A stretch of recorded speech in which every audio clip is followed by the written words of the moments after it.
ओम शांति। गर्भ में संतान किसके भाग्य के अनुसार आती है? जो संतान जन्म लेती है, एक बहन ने पूछा है कि हमारे यहाँ जो संतान जन्म लेती है तो वो अपने पूर्व कर्मों के अनुसार ही जन्म लेती है या फिर माता पिता के कर्मों के अनुसार जन्म लेती है, और माता पिता को क्या सावधानी रखनी चाहिए।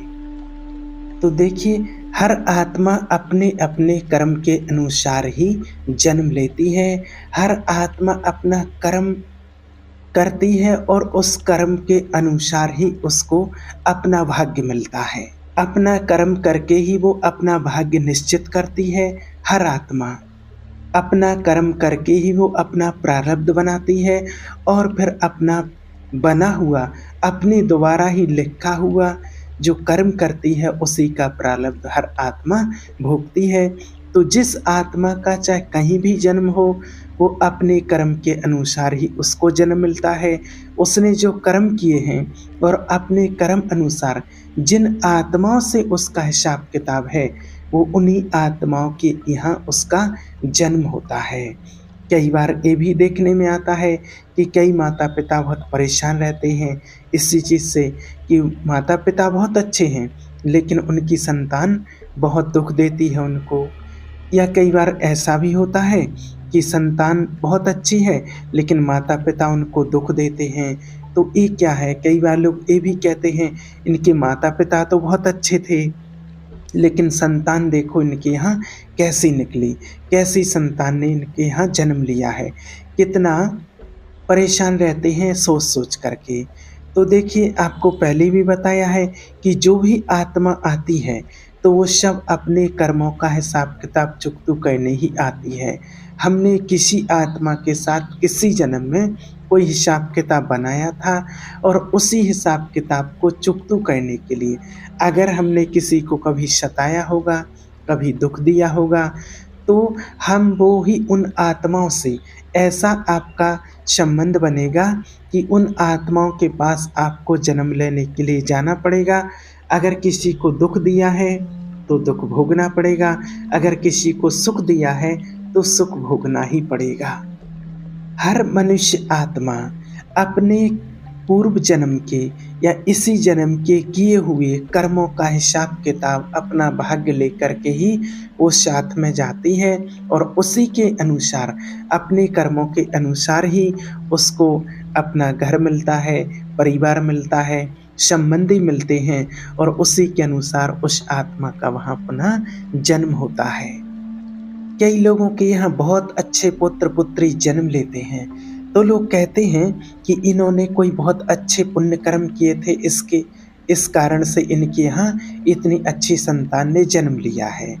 तो देखिए, हाँ, पुण्य कर्म तो किए थे, क्योंकि पुण्य कर्म उन्होंने किए थे तो अपना ही प्रारब्ध उन्होंने अच्छा बनाया। जब अपना प्रारब्ध उन्होंने अच्छा बनाया, किसी आत्मा के साथ ऐसा कोई हिसाब किताब नहीं बनाया जो दुख देने वाला हो। तो जब उन्होंने अच्छे पुण्य कर्म किए हैं, दूसरों को सहयोग दिया है, हर आत्मा के साथ अच्छा कर्म किया है, तो जब उन्होंने गलत किया ही नहीं है, किसी को दुख दिया ही नहीं है, तो उनको दुख क्यों मिलेगा?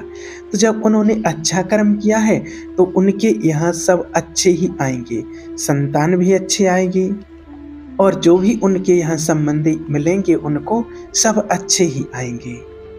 हर आत्मा अपना भाग्य लेकर के जाती है, लेकिन आज इस संसार का सिस्टम ही उल्टा हो गया है।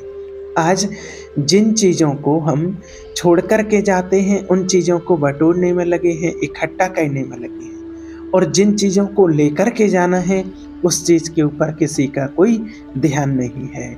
आज इस संसार में पैसा, प्रॉपर्टी, धन दौलत आप कितना भी इकट्ठा कर लें, कितना भी बटोर लें, और इसी में व्यक्ति लगा हुआ है। सुबह से उठता है और शाम को जब तक सोता नहीं है तो बस एक ही चीज़, बस कमाई कमाई कमाई, बस पैसा आना चाहिए, पैसा आना चाहिए, किसी भी तरीके से बस उसकी तरक्की होनी चाहिए पैसे से, बस इसी में लगा है।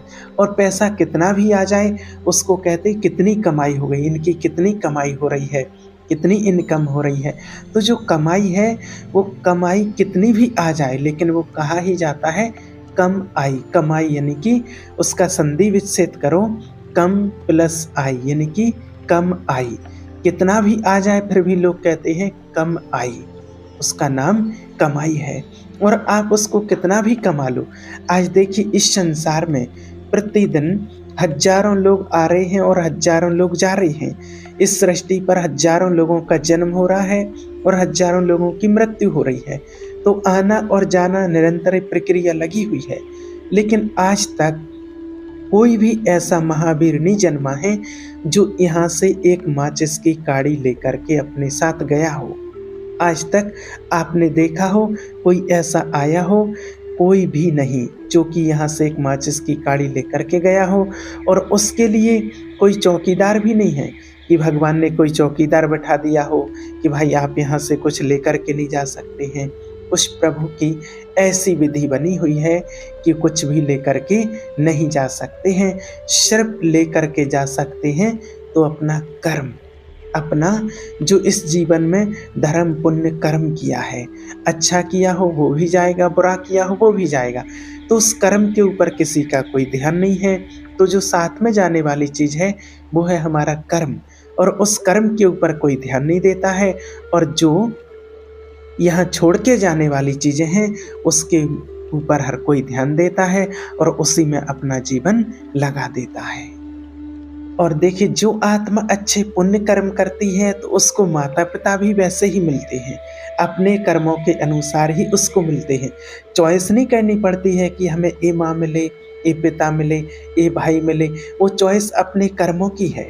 अगर आपने अच्छे कर्म किए हैं तो ऑटोमेटिक वैसे ही आपको आत्माएं मिलेंगी, वैसे ही संबंधी मिलेंगे, वैसा ही परिवार मिलेगा।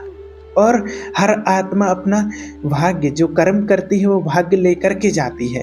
तभी तो देखिए जब किसी बच्चे का जन्म होता है और बच्चे का जन्म होते ही साथ पंडित जी आते हैं और उसका सारा जीवन का वृतांत बता देते हैं। किसके साथ ऐसा होगा, ये बहुत तेजस्वी होगा, उत्पल होगा, भविष्य में बहुत आगे बढ़ेगा, पढ़ लिख करके अच्छा बनेगा, ये सब कुछ वर्णन कर देते हैं। और जो नहीं होता है तो उसके लिए भी बता देते हैं कि ऐसा ऐसा करेगा, ये ज़्यादा आगे नहीं बढ़ पाएगा। तो अब किस बलवतु तो ये बात किस बल के ऊपर बताई गई है? पंडित जी ने अभी तो देखिए उस आत्मा ने कोई कर्म भी नहीं किया है, वो तो अभी छोटा बच्चा है और उसने कोई कर्म भी नहीं किया है, लेकिन बिना कर्म किए ही उसकी सारी हिस्ट्री को माना उसके जीवन को बता दिया है कि जीवन में ऐसा ऐसा करेगा, ऐसे ऐसे आगे बढ़ेगा। तो ये सब कुछ जो पूर्व जन्म में करके आए हैं और जो अपने साथ भाग्य लेकर के वो आत्मा आई है, उसी के बल पर, उन्हीं कर्मों के आधार पर पंडित जी ने उनकी जन्म पत्री बनाई है और उस आत्मा के लिए बताया है। इसलिए अगर आपको अच्छी संतान चाहिए, अगर या आपको अच्छे माता पिता चाहिए, तो आपको अच्छे श्रेष्ठ कर्म पुण्य कर्म करने होंगे। नहीं तो कितने ही ऐसे भी देखे गए हैं, ऐसे माता पिता होते हैं, संतान होती है कि अगर एक दूसरे को देखते हैं तो भी उनको ईर्ष्या उत्पन्न हो जाती है, क्रोध आने लगता है, घृणा उत्पन्न हो जाती है। और कई बार तो ऐसे ऐसे शब्द अशब्द बोल देते हैं कि जो नहीं बोलने चाहिए। तो ये सब क्या है? ये सभी आत्माएं क्या है? ये कर्मों का हिसाब किताब लेकर के ही आई हैं। तो देखिए कोई किसी के भाग्य से जन्म नहीं लेता है, अपने भाग्य से। स्वयं जो आत्मा कर्म करती है और उसने अपना जो कर्म किया है उसी कर्म के अनुसार ही उसको जन्म मिलता है। माता पिता भगवान को याद करें, माता पिता पुण्य कर्म करें, भगवान को याद करेंगे, पुण्य कर्म करेंगे, सदकर्म करेंगे तो उनके यहाँ संतान भी अच्छे ही जन्म लेगी। और एक विशेष बात का ध्यान रखें, जब गर्भ में कोई संतान होती है तो उन दिनों में माँ को विशेष ध्यान रखना है। अच्छा चिंतन करें, भगवान को याद करें, भगवान का चिंतन करें, गुस्सा ना करें, चिड़चिड़ापन ना रखें, इन चीज़ों का विशेष ध्यान रखें क्योंकि इन चीज़ों का शिशु के ऊपर विशेष प्रभाव पड़ता है। तो उन दिनों में अच्छे से अच्छा सोचें, अच्छा बोलें, परमात्मा को याद करें।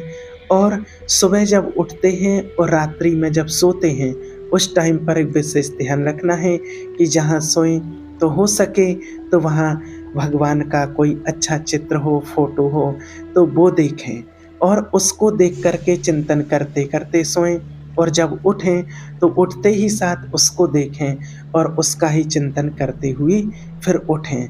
तो उसका प्रभाव शिशु के ऊपर बहुत पड़ता है, क्योंकि जैसा सोचते हैं, जैसा चिंतन करते हैं, जब गर्भ अवस्था में वो शिशु होता है तो उसके ऊपर उसका प्रभाव पड़ता है। और कई लोग इस बात से भी परेशान रहते हैं, कई लोग कहते भी हैं कि भगवान ने मुझे कैसी संतान दी? भगवान ने मुझे किस कर्मों की सज़ा दी है? तो देखिए, भगवान नहीं देता है, भगवान किसी को कोई संतान निश्चित नहीं करता है, सब अपने-अपने कर्मों के अनुसार ही निश्चित करते हैं कि हमारा जन्म कहाँ होना है, कौन से माता-पिता के यहाँ जाना है, कौन से परिवार में जाना है। इसलिए अगर किसी के यहाँ कोई प्रॉब्लम है, संतान को लेकर के, किसी बात को लेकर के, तो बस यही समझो कि ये हमारे ही कारण है। ये भगवान ने नहीं दिया है। हमने कोई जन्म में इस आत्मा के साथ ऐसा हिसाब-किताब बनाया था, इसलिए वो आत्मा अब हमसे हिसाब-किताब लेने के लिए आई है। चाहे वो पुत्र के रूप में आए या किसी भी रूप में आए, लेकिन हम जब किसी के साथ कोई हिसाब-किताब बनाते हैं, तो वो हिसाब-किताब चुकता करने के लिए वो आत्मा आती है। इस बात का विशेष ध्यान करना है, इसको समझना है और कोई किसी भी टेंशन चिंता में नहीं रहना है। अगर जो आत्मा आई है, अगर उससे अभी नहीं बनती है तो उसका हिसाब-किताब है और जब उसका हिसाब-किताब बराबर हो जाएगा, उसका हिसाब-किताब चुकता हो जाएगा, तो वो आत्मा भी आपके साथ तालमेल बैठा कर के रहने लगेगी। इसलिए हमारे ही हिसाब-किताब हैं और खुशी-खुशी से उनको चुकता करना है, परमात्मा को याद करना है। ओम शांति।